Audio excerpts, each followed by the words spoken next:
নমস্কাৰ, মোৰ নাম প্ৰিয়ংকা গুহ সোণোৱাল। মই যোৱা 5 বছৰে পাৰিজাত একাডেমি অফ টিচাৰ্ছ এডুকেশ্যন ইনষ্টিটিউশ্যনত এগৰাকী এছিষ্টেণ্ট প্ৰফেচৰ হিচাপে চাকৰি কৰি আছিলোঁ। আৰু ৰিচেণ্টলি মই যিটো আমাৰ টেট পৰীক্ষা কণ্ডাক্ট কৰিছিল আসাম গভৰ্ণমেণ্টে, তাত মই এগৰাকী গ্ৰেজুৱেট টিচাৰ হিচাপে নিযুক্তি পাবলৈ সক্ষম হৈছোঁ। চ' প্ৰায় মোৰ ষ্টুডেণ্টসকলে মোক সুধি থাকে যে মেম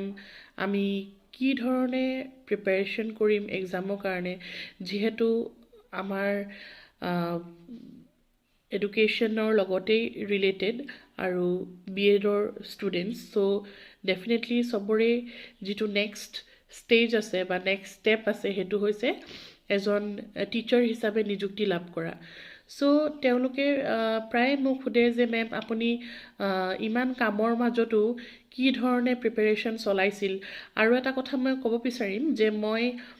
যেতিয়া BEd কলেজত এগৰাকী টিচাৰ হিচাপে চাকৰি কৰি আছিলোঁ, তেতিয়া মই ডিব্ৰুগড় ইউনিভাৰ্চিটিত এডুকেশ্যন ডিপাৰ্টমেণ্টত এমএডৰ প্ৰগ্ৰামতো এনৰোল হৈ আছিলোঁ। মই আগবেলাটো নিজে এমএড কৰিছিলোঁ আৰু পিছবেলা মই চাকৰি কৰিছিলোঁ। চ' তেওঁলোকৰ প্ৰায়ে প্ৰশ্ন হয় যে মেম আপুনি এমএডো কমপ্লিট কৰিলে, আপুনি আমাক ইয়াত পঢ়ায়ো, তাৰপিছত আপুনি কিদৰে পৰীক্ষাৰ কাৰণে প্ৰিপেয়াৰ কৰিছিল। আচলতে তেওঁলোকক মই ক'ব বিচাৰোঁ যে আমি ভাবোঁ যে আমি চাকৰি এটা কৰি থাকিলে প্ৰাইভেটকৈ বা আমি যদি বেলেগ কিবাত নিযুক্তি বা আমি ক'ৰবাত যদি আমি এংগেজ হৈ আছোঁ, আমি তেতিয়া গভৰ্ণমেণ্ট চাকৰিৰ কাৰণে আমি কি ধৰণে আমি প্ৰিপেয়াৰ কৰিম। চবৰে মাইণ্ডত সেইটো এটা প্ৰশ্ন আহে, কিন্তু মই ক'ব বিচাৰিম যে যদি আপুনি ভালদৰে নিজৰ টাইমটো মেনেজ কৰে বা আপুনি যদি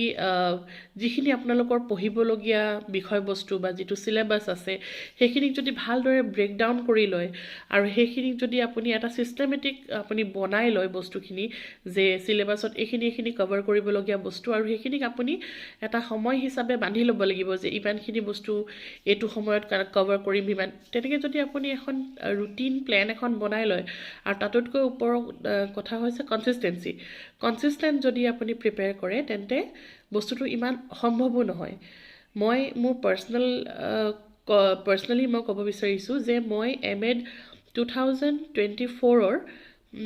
জুন জুলাই মানত মোৰ ডিজাৰ্টেশ্যন দি কমপ্লিট হৈছে আৰু তাৰপিছত আগষ্ট ছেপ্টেম্বৰ মাহটো মোৰ ইফাল মোৰ ডিজাৰ্টেশ্যনৰ লগৰ কাম আৰু সেইখিনি কামতেই মোৰ প্ৰায় ওলাই গৈছিল। চ' সঁচা কথা ক'ব গ'লে মই অক্টোবৰ মাহৰ পৰাহে আফটাৰ পূজা, ডেট ইজ অলছ' পূজাৰ পাছৰ পৰাহে মই ভালকৈ পঢ়িবলৈ আৰম্ভ কৰিছিলোঁ। চ' অক্টোবৰ, নৱেম্বৰ, ডিচেম্বৰ আৰু আমি জানুৱাৰীত পৰীক্ষা দিছোঁ। চ' মই যিখিনি চিলেবাছ আছিলে সেইখিনি এই ধৰণে প্ৰিপেয়াৰ কৰিছিলোঁ যে 3 মাহত মই বস্তুখিনি যাতে টাচ কৰিব পাৰোঁ, গোটেইখিনি বস্তু এডুকেশ্যনেই হওক বা আমাৰ আসাম হিষ্ট্ৰী হওক বা আসাম জিঅ'গ্ৰাফী হওক, আৰু গোটেইখিনি এটা ছিষ্টেমেটিককৈ মই বস্তুখিনি ডায়েৰীত লিখি কোনখিনি বস্তু বেছি ইম্পৰ্টেণ্ট, কোনখিনিত মাৰ্কছ বেছি আছে, ৱেইটেজ বেছি আছে, সেই ধৰণে মই বস্তুখিনি প্ৰিপেয়াৰ কৰিছিলোঁ। আৰু এই চেনেলটো খোলাৰ উদ্দেশ্য হৈছে মোৰ এইটোৱেই যে মই যাতে মোৰ ষ্টুডেণ্টছসকলক বা বাকী সকলো যিসকল জব এক্সপিৰিয়েঞ্চ আছে তেওঁলোকক যাতে মই শ্বৰ্টকাট বুলি নকওঁ, বাট এটা এটা ৱে যাতে মানে তেওঁলোকৰ কম সময়তে প্ৰিপেৰেশ্যনখিনি কৰিবলৈ সহজ হয়। মই এইটো ক'বলৈ নাযাওঁ যে আপোনালোকে নপঢ়িব বা আপোনালোকে প্ৰিপেয়াৰ নকৰিব, কিন্তু মোৰ কোৱা উদ্দেশ্য যোনে লং ৰান প্ৰিপেয়াৰ কৰিছে বা যোনে চাকৰি নকৰাকৈ প্ৰিপেয়াৰ কৰিছে, ৱেল এণ্ড গুড, বহুত ভাল কথা। বহুতে এনেকুৱাকৈ আছে যে প্ৰাইভেট চাকৰি নকৰি 1 বছৰ 2 বছৰ প্ৰিপেয়াৰ হৈছে পৰীক্ষাটোৰ কাৰণে, খুবেই ভাল কথা। কিন্তু চবৰ সপক্ষে সেইটো সম্ভৱ নহ'বও পাৰে। বহুতে নিজৰ ঘৰ ধৰিবৰ কাৰণে বা ঘৰ চলাবৰ কাৰণে একে প্ৰাইভেটকৈ বহি থাকিব নোৱাৰি প্ৰাইভেট চাকৰি এটা কৰিব লগা হৈছে। চ' মোৰ মেইন ফ'কাছ হৈছে সেইসকল মানুহৰ কাৰণে যিসকল ধৰি লওক কাম কৰি আছে কিন্তু লগতে নিজৰ পৰীক্ষাৰ কাৰণে প্ৰিপাৰেশ্যনটো চলাই যাব বিচাৰিছে চ' ইন ডেপথ ষ্টাডি যিখিনি আছে সেইখিনিতো দৰকাৰ হ'বই সেইখিনি আপুনি এটা পৰীক্ষা দিব গ'লে ইন ডেপথকৈ আপুনি পঢ়িবই লাগিব কিন্তু মোৰ উদ্দেশ্য হৈছে মই আপোনালোকক ফেক্টছ বা যিখিনি মানে শ্বৰ্টকাটছ হওক বা যিখিনি ধৰি লওক